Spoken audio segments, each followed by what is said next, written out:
Hello, welcome to On the Marie Curie Couch, the podcast that aims to break down taboos and start open, honest conversations about death and dying. I'm Jason Davidson. I'm a social worker by profession, and I've worked in palliative care, hospice care, and bereavement support services for many years. Each episode, we'll be speaking to a well-known guest to find out about how they feel about their own mortality and how their personal experience of bereavement has shaped the way they live their life. Today, I'm on the Marie Curie Couch with Owen Jones. Owen is a political journalist and author. His books address the issues of social inequality and injustice, and Owen describes himself as a fourth-generation socialist. He's currently based in London, but he grew up in Stockport, Greater Manchester.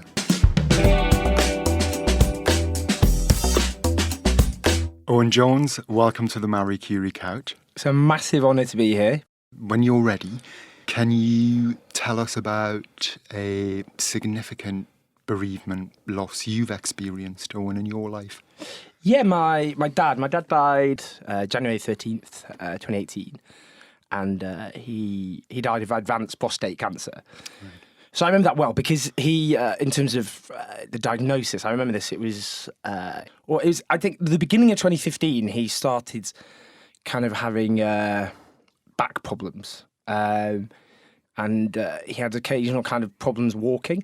I remember this because it's during the general election campaign of 2015. So I was rushing around and stuff, and I live in London. They live in Edinburgh. Him and my mum. And he was at a Chinese restaurant and he just collapsed. And he couldn't get up. So he was rushed to hospital for tests. And then they started to worry that it could be a form of cancer. And I can't remember the name of one they suspected. Cancer of the blood, not leukemia, of the bone marrow. I can't remember what that's called. But in the end, he was in the hospital. And I remember I went up to Edinburgh with my partner to support my mum. And I was shopping or something, waiting for my mum to text. And then my mum texted. My mum's quite blunt. My mum texted, not good, cancer, 2 to 4 years expectancy, which is quite the way to find that one out. And I remember I kind of went into shock at the time. And my partner was like, we have to go to hospital. And I was like, no, I've got to buy a jumper. I think anyone who's gone through a kind of slightly shocking experience knows what that's like. And I remember going to the hospital and my dad was kind of, I think he was drugged up and he was being lowered into bed. And my mum was standing by the window, just frantically hitting a mobile phone. And my partner stayed in the corner. I went to give my mum a hug and she went, don't, because she knew she'd start weeping. And I tried again, she was like, don't. And then we went to the pub and just cried all afternoon. And then I remember coming back, we were driving into the car park of the hospital and my mum was in so much shock, she crashed into another car. And someone came out and I just explained, I'm sorry, her husband's just been diagnosed with terminal cancer. It was really bizarre that whole day, to be honest. So that was, he was given 2 to 4 years and he was one of those cases where he was very unlucky, even by the standards of that diagnosis. Because as some of your listeners will know, actually prostate cancer is one of if you're going to choose a better cancer to get, it's got something like an 80% survival rate over 5 years. Advanced prostate cancer, where it spreads to your bone, there's very little hope. You've got 6%. And he was unlucky. He in the end, he lived for 2.5 years and deteriorated quite dramatically towards the end. So he's originally put into a Marie Curie hospice in November of 2017. And when he was being taken there, he had this, well, at first kind of, he was never really reconciled to death. And the idea, if you hear hospice, you hear you're going to die. And he just associated that instantly he was frightened. But actually, he absolutely loved that place. And when he was asked, would he prefer to die at home or in the hospice, he said the hospice. But I remember going to visit him November 2017, sat with him. I got some beer, he had a whiskey, and he just said, I just really, really like this place. The nurses were just the most caring, attentive people I've ever met. And but that was the beginning of, he came back over Christmas, and then he was taken back in January, and that's when he died. Just to go back to when you got the text message from your mum, and you were saying how it was very direct. Yes. And can I just ask, what throughout that 2.5-year period, what sort of conversations did you as a family have? Did your dad have about dying? Did he talk about it? No. I mean, to be honest, I remember even December 2017. So this was over Christmas. So this was about 3 weeks before he died. And he said to me, "I'm not dying, I'm getting better." So he never, and I remember even I think the Christmas before that, he said, and he died at the age of 72, and he was like, and he was tearing up a bit, kind of, I'll be, I hope, I'll be here when I'm 80 or 90. And he was never reconciled to dying, which is weird because I sometimes get these dreams since. Sometimes, again, anyone who's had a bereavement, you sometimes have these slightly intrusive dreams where they suddenly appear, and you kind of the next day it kind of throws you off a bit. And because weird, I have dreams about him where he's like, "I'm dying," and he says, my granddad died a few months before he died, and he, when I have the dream about him, he'd be going, "I'm going the same way as your granddad," and he'd be very forlorn about it. But in real life, I never spoke about death with him ever. And a week before he died, the only hint I got is when I rushed up, because he basically in the end died because he caught a cold. And when you get to that stage, that's enough to finish you off. And his condition deteriorated, so I rushed up to Edinburgh and had to help him. There was this whole routine. He always used to sit in his armchair in the living room reading and listening to Bob Dylan, the band, and so on. And we had this routine: get him out of the chair, into a wheelchair, wheel him to the kitchen, remove the wheelchair, get him to stand up, his hands pressed on the table, then put a chair in. But at that point, he said, "I'm scared." And that was the only hint I got where maybe he... And the other, I think on the Monday, so 5 days before he died, and a doctor, an incredible doctor again, we were all gathered round. They said to my family, "How's everyone doing? How are you all doing?" And then to my dad, asked, "And how are you doing?" And that's when he said, I just feel like my life's in a terrible place or something. And the doctor said, "So, you've got this illness. You may get over this, but you won't go back to where you were before, or you will die." And I remember that moment, he flicked his eyes directly to me at the end of the bed in a kind of, "I can't believe this is happening" kind of way. So I don't know. I mean, the experiences people have of death are very different, obviously. And, sometimes I've seen films where people kind of are reconciled to dying, and it's kind of, but just to be blunt, my dad, he just wasn't. He didn't. I don't think he ever... I'm sure he did in his mind. I don't know. I mean, I've spoken to people since. Maybe he did, maybe he didn't. But I never, ever, ever had a talk with him about dying. And he, even towards the end, had a sense that he wasn't going to die. How was that for you? Very odd. I mean, I think the problem I have is what I find... the things that I remember... Because for me, the hospice was just an incredible, warm, loving, caring place where the nurses were just astonishing, absolutely astonishing, and just made the absolute difference. And at the same time, and I've spoke to other people in this kind of obvious situation, millions of people have to go through, where you get stuck in that last week where their condition deteriorates very rapidly, and you get stuck in that moment and can't remember when they weren't very ill, when they were just healthy and, in my dad's case, dancing around in a very slightly embarrassing dad way to his 1960s music. So I guess that's what I'm, kind of trapped in that sense. But also, yeah, I mean, I was disturbed. I've always been, I found it kind of slightly unsettling that he never spoke about death or seemed prepared to die. But I don't know. Do you ever get prepared to die? I mean, the problem is it's a taboo in our culture, death. It's very difficult to talk about, even if you're not approaching death. but no, I don't. He never had the sense that he was whatever being prepared for death is. He wouldn't have counted, I don't think. And when he the last conversation I had with him was on the Thursday morning, about 24 hours or less. Less than 48 hours before he died. And I was like, "Are you feeling better than last night?" And he was like, "I'm not sure. I think so." Kind of a bit kind of narky, never anything about death or talking about death or what that was like. And never really spoke about it. And then he died a couple of days after. Yeah, and I remember that very vividly. It was, obviously, on the Friday when he didn't wake up. Again, the last kind of conscious thing I recall him doing was my mum put headphones in his ears to listen to the 1960s music he'd always listened to, Nice. like Bob Dylan and so on, which I always associate with my dad. And he kind of moved to say he wanted them taken out. And then, he had this rattle in his chest. His chest kept filling with fluid, and they were doing their best to take out the fluid and so on. Because I remember what happened on the Sunday when he was taken to the hospice, and he was in a very bad way. And I remember him sitting at home, sitting in his wheelchair, just saying over and over again, "I feel so terrible. I feel so awful." And we took him in a taxi, me and my mum, to the hospice, and they put him. The problem was his blood oxygen levels had collapsed, which is why he was so bad.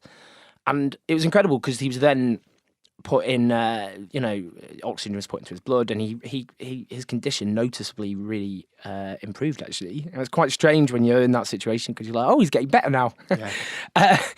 But obviously, what had happened is because of the incredible care at Marie Curie, they made him feel very comfortable when he was at the lowest point. But what had happened was because of this basically cold, which his body couldn't cope with, and his chest was filling with fluid, so they kept on having to take that out. But what was happening is his breath was getting louder and more rattly. Mm-hmm. I remember that rattle very vividly, and it's kind of odd because I remember him talking about his granddad, Welsh granddad, so the North Walian term is Tide. He told me about Tide, his last moments, and my dad always recalled the death rattle, and it was weird because that's obviously what ended up. I hear my dad, so I remember hearing that very vividly, and I remember those last few moments where his breath was just getting more and more strained. I mean, he was unconscious. And we were playing his favourite music, sitting around him saying, we love you. And I remember he seemed to tear up, but, is that him tearing up? Or, could he hear us? I don't know. And then it just got, and I was prepared for what would happen because I was told about that last breath that they take, which could be stop and then suddenly breathe again. There's sometimes a pause, isn't there? Exactly, and that's what happened. And I remember that. And I remember my twin sister, I remember her look of, everyone had this look of panic slightly, kind of, I can't believe this has happened. And then, he did his last breath, and then that was that. And my mum said, "Oh, I'm going to miss him so much." And my brother said, "We're all going to miss him." But it's a kind of slightly out of body experience at that point, watching. I've never seen anyone die. I've never seen a dead body before, and it was my dad. And we came in to see him afterwards, and they made him look, they did remember put a flower on his pillow. But I looked at him and I thought that wasn't my dad anymore. So I just remember those last moments very vividly. And the nurse said there's a great energy in this room because we had the music playing. There was 6 of us surrounding the bed, saying we love you and so on. So I think, if you're going to die, that's as good a way to die as possible, to be honest. I say that, this is, my partner's mum took her own life 2 months earlier. If I compare the two, no death is easy, but we were prepared for him to die, and it was in the best possible environment. Marie Curie want to change the way the UK talks about death and dying. We believe an open conversation with loved ones now can make life better at the end. For more information on how to start the conversation and free tools and resources to help, visit mariecurie.org.uk/talkabout. Marie Curie, for life to the last.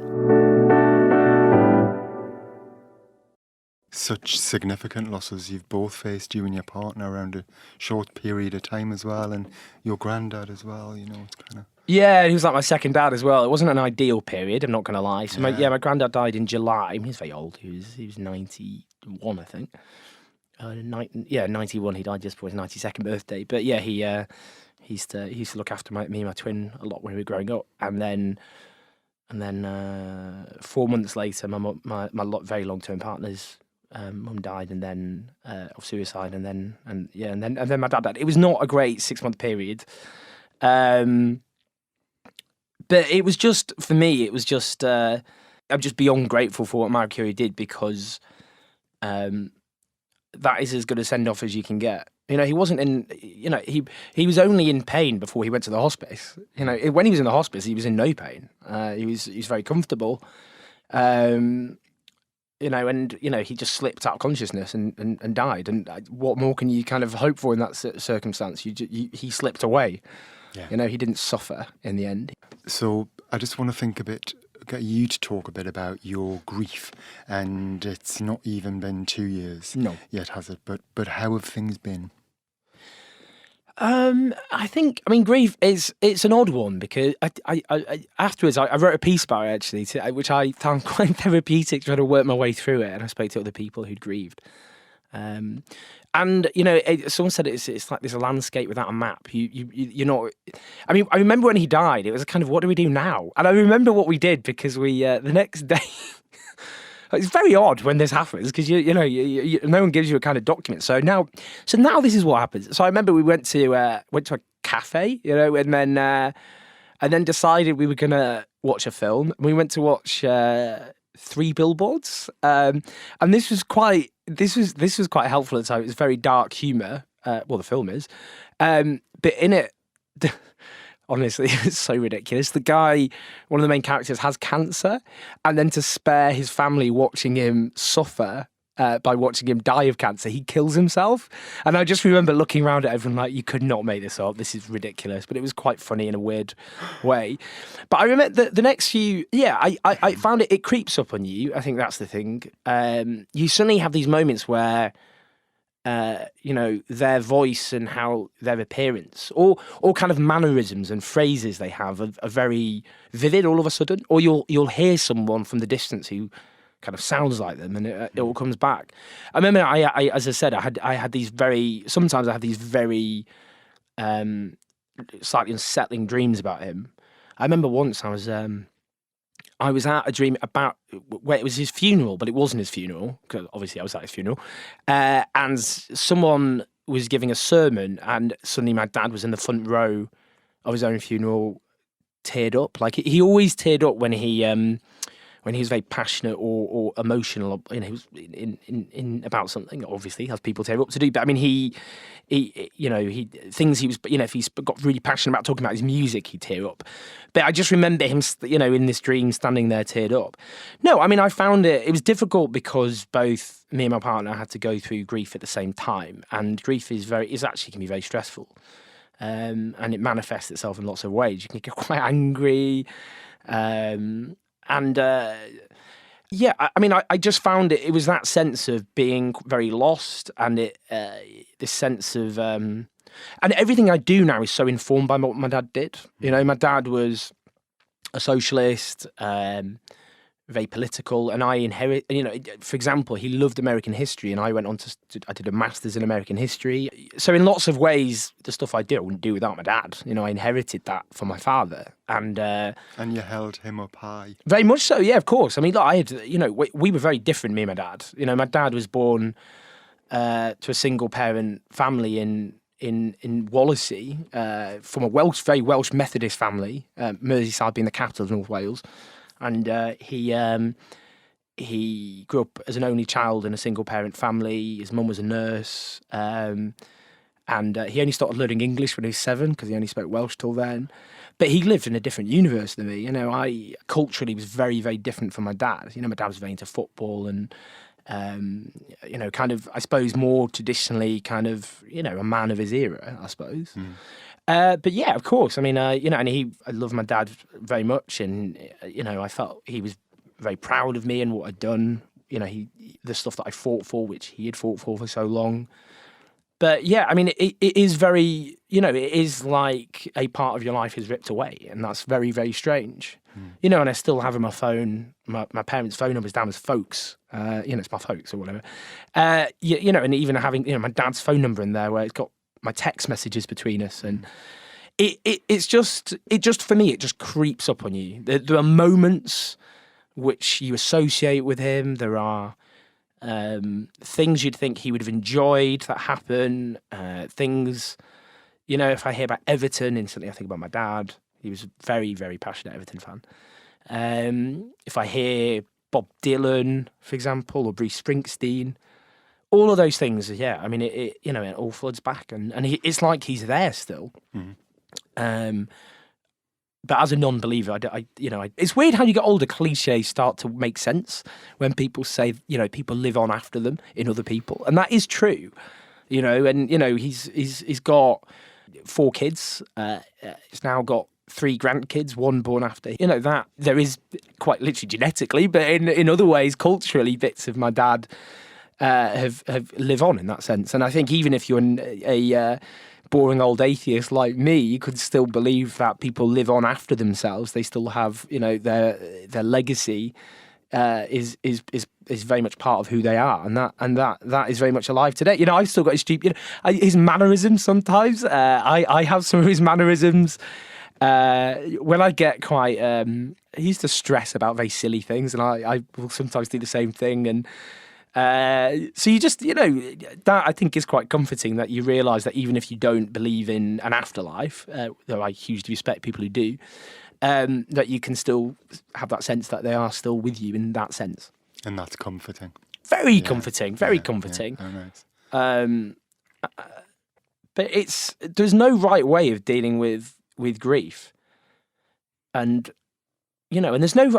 I also there's no right way to die. I had this friend who died at the age of 32 of motor neuron disease, which is a horrific thing to go through. And in his last 2 or 3 years alive, he just decided, I'm just going to embrace life in all its way, and I learned from that before my dad died, that there's no right way to die, but there is a right way to live, and that's to think to yourself, I'm going to embrace life in all of its, all that it has to offer. And for someone like Gordon Aikman, who died far younger than my father, he was forced to, he could have gone, well, instead he learned the value of life, and he just embraced it and travelled and tried to make sure he didn't, things like, why am I having stupid arguments with people? All this, am I going to lie on my deathbed thinking I wish I'd had more stupid arguments with people?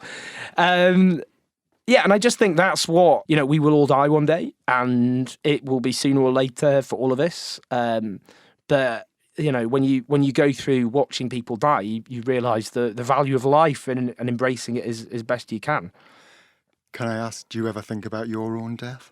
Yeah, of course. And I mean, fortunately, without getting a bit morbid, because of my job as a journalist and campaigner, I am unfortunately subject to death threats from far-right individuals. So I'm quite literally forced to confront quite graphic imagery involving my own death. Yeah, I mean, of course, I think I think because 3 people who are, very much the integral parts of my life in different ways died in such a short space of time, I definitely thought more about it. And I remember my partner too had cancer and got cancer when he was 28.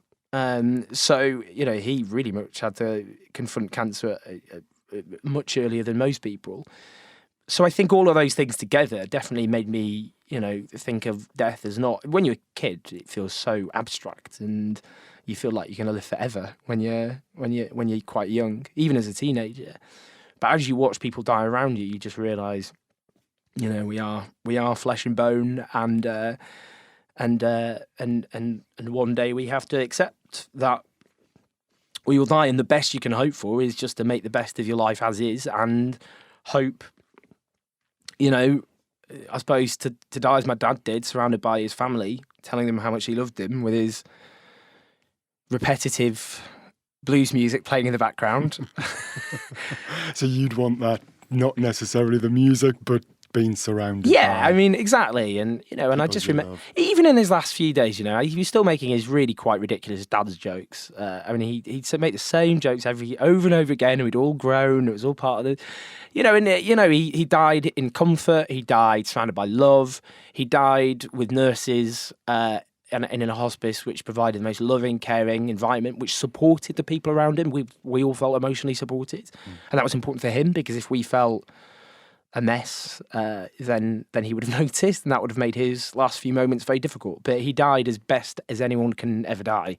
I'm trying to imagine a better way to die. But at the end of the day, we all, we don't know the circumstances of our own death. But it just made me realise that you just have to embrace and appreciate the time that we have, and we are all defined by the people around us, the people we love, and in that sense, my dad, left a very loving family, people who they are now dads to my two brothers who love their kids very, very much, and that's the legacy he left, and I think that's something we can all kind of look to as a good thing. So I don't, there is the grief definitely, which is always there, and it's like a background noise. Everyone knows, I think, who's had a loss, knows that kind of background noise of grief that sometimes can suddenly jump up on you.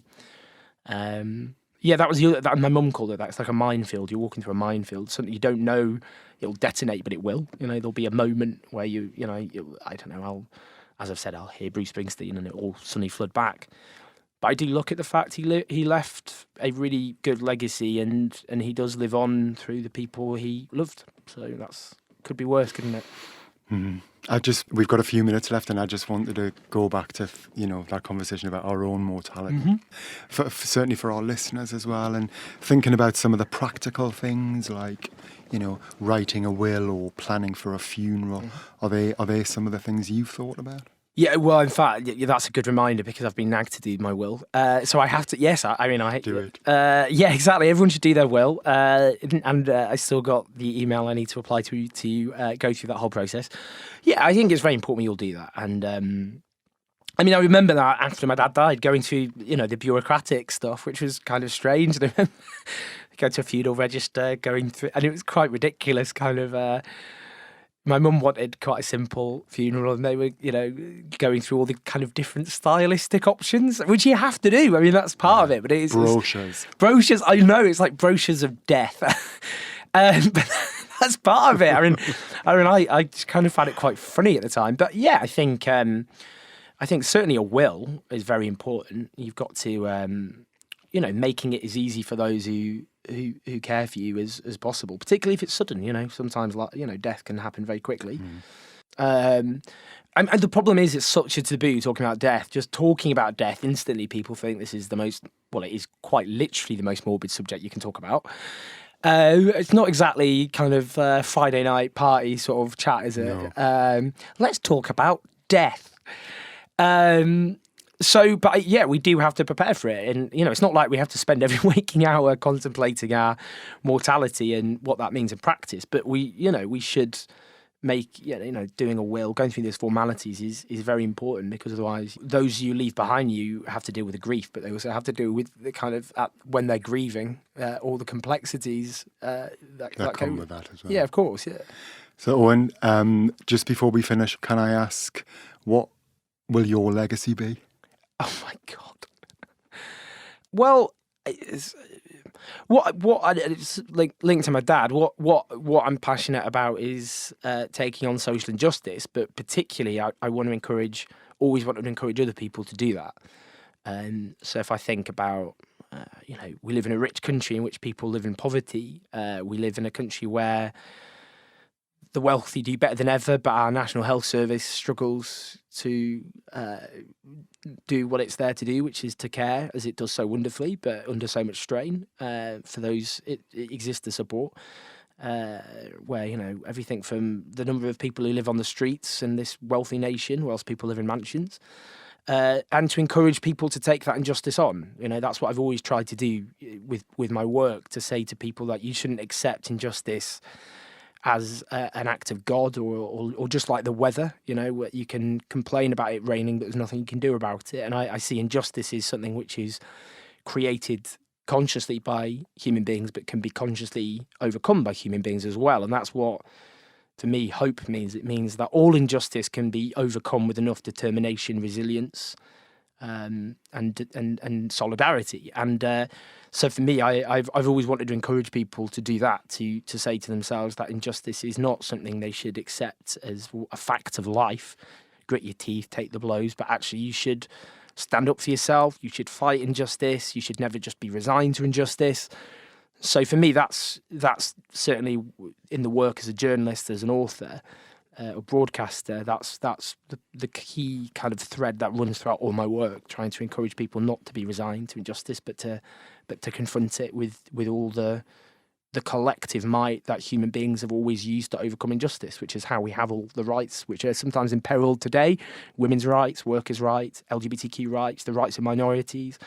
They're not given to us as acts of generosity and charity by the powerful, but they're won through the struggle and determination of people from below. And that for me is something I was trying to encourage people to do. And I spend a lot of time with striking workers, or with people who fight for the rights of those who are oppressed and don't have a voice. And I think that is one of the most important things we can all do to confront injustice wherever it emerges. And using your voice. Exactly. When you have a platform, to use that platform to give a voice to people who are marginalised, demonised, ignored, hated altogether. And if you have a platform, that you should not use it to promote yourself, but you should use it to advance the causes which exist to overcome the injustices that don't just scar our society, but define it in lots of ways. And I think that for me is something I partly learned from my dad. Yeah. Owen, thank you for bringing your voice along today and your story. It's been great to meet you. It's been a real honour. Thank you so much. Thanks. So that's all for this episode of On the Marie Curie Couch. We hope it's got you thinking about matters of life and death, and perhaps starting those conversations with your own friends and family. Marie Curie's here to help. From planning ahead to coping with bereavement, you can talk through any concerns you have around the end of life with our support line team, which includes specially trained nurses. Call us on 0800 090 2309 or search Marie Curie online. Join us next time when we'll be talking to singer and actress Beverly Knight. This podcast is made by Marie Curie, a national charity that supports people affected by terminal illness. For more information and support, you can visit our website mariecurie.org.uk. The podcast is produced and edited by Marie Curie with support from Ultimate Sound and Vision. The music featured is Time Lapse by Oceanic. If you've enjoyed this podcast, please do like and subscribe. Thanks for listening, and until next time, goodbye.